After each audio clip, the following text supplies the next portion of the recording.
I always thought that the most difficult part of creating realistic acrylic paintings was mixing the right colours, until I realised one thing that completely changed the way that I think about creating paintings. Colours don't matter. I mean, they do, they matter a little bit, but they aren't the most important thing. I mean, in terms of importance, they're like 5th on the list?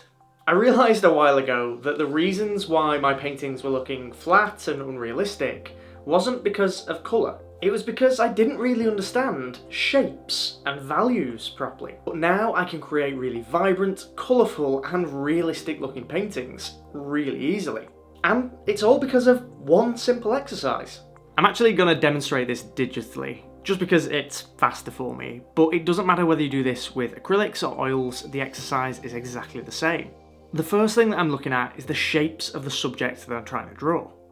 I'm not just looking at the object itself, I'm also looking at the negative space that's around it. The way that we choose to recreate those shapes is actually how we develop our own style. I'm only using 2 colours at first, black for what's in the shadows and then white for everything that's in the light.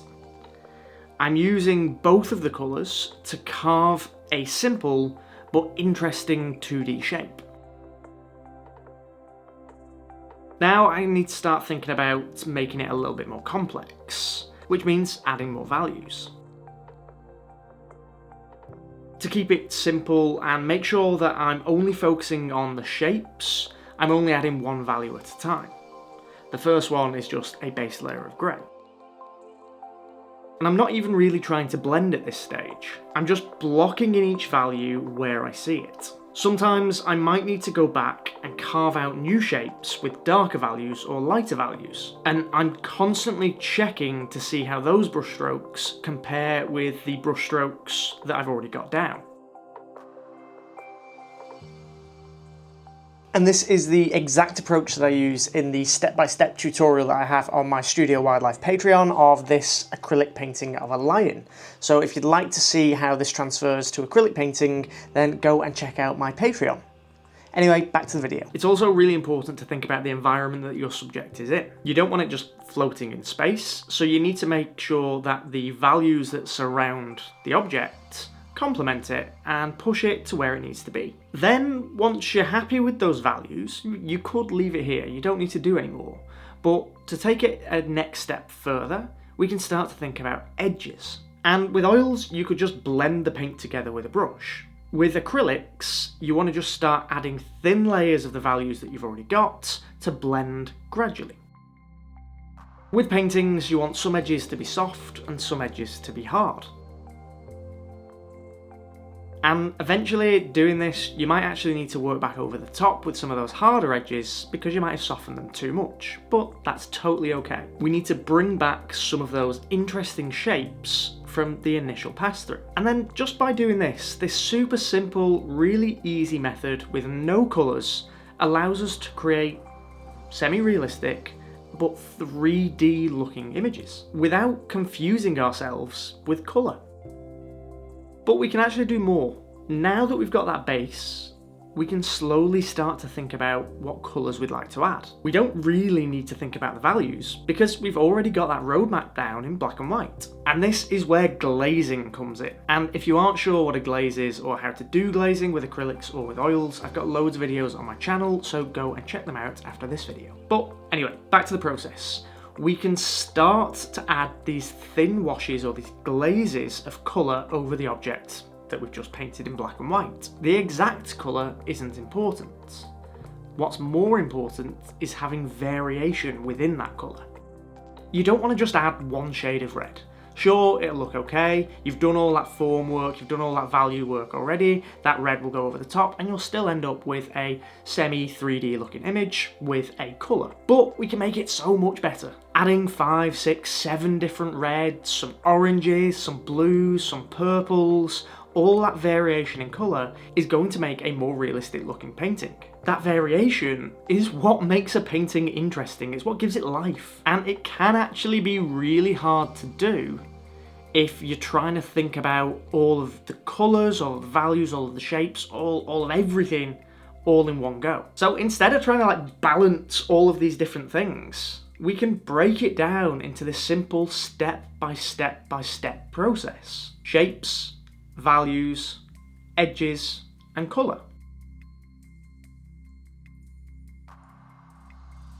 You won't have to do it forever. Pretty soon you're going to be able to train your brain to recognise those values in any colour, not just in black and white. Very quickly you'll pick up what you need to do, and you'll be able to apply this to more complex pictures as well, like this lion for example. You can see how I'm following the same process of picking up those shapes first, and then I'm going to move into the values, but this time instead of using black and white, I'm using some different colours. But the principle still applies. I'm working on one value or one colour at a time, and building it up without blending, without thinking about soft edges or anything like that.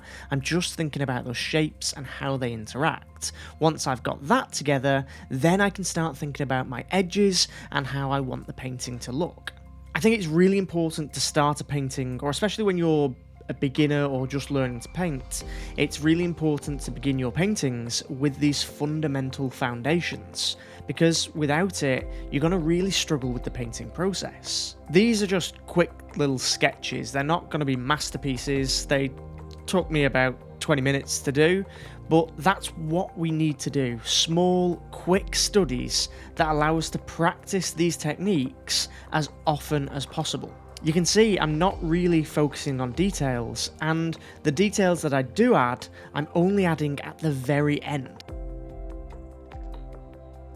But give this process a try with your next 10 small paintings. Don't try and do a big painting because you'll not really learn anything, but you'll learn things over 10 small paintings much faster than doing one big painting that takes you 2 months to complete. So do your 10 small paintings, practice, and see if this technique has an impact on your painting. If it does, come back to the video, leave a comment and let me know. I'd love to hear your feedback. And then as you gradually get better and better at seeing these shapes in the references that you're using and sculpting these shapes in whatever medium that you want, you can move to way more complex images. Again, this is just a study, but I am thinking about those shapes, that structure, and then moving on to details.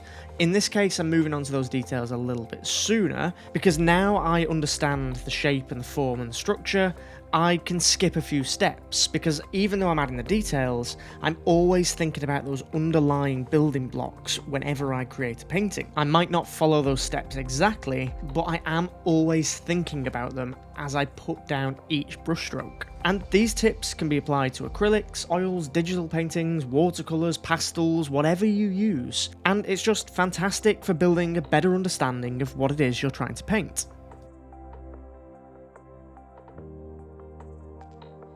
And if you'd like to learn a little bit more about my acrylic painting techniques, like for example how to create realistic blended backgrounds with acrylics, like this, then check out this video right here. And as always, thank you so much for watching, and I'll see you next time.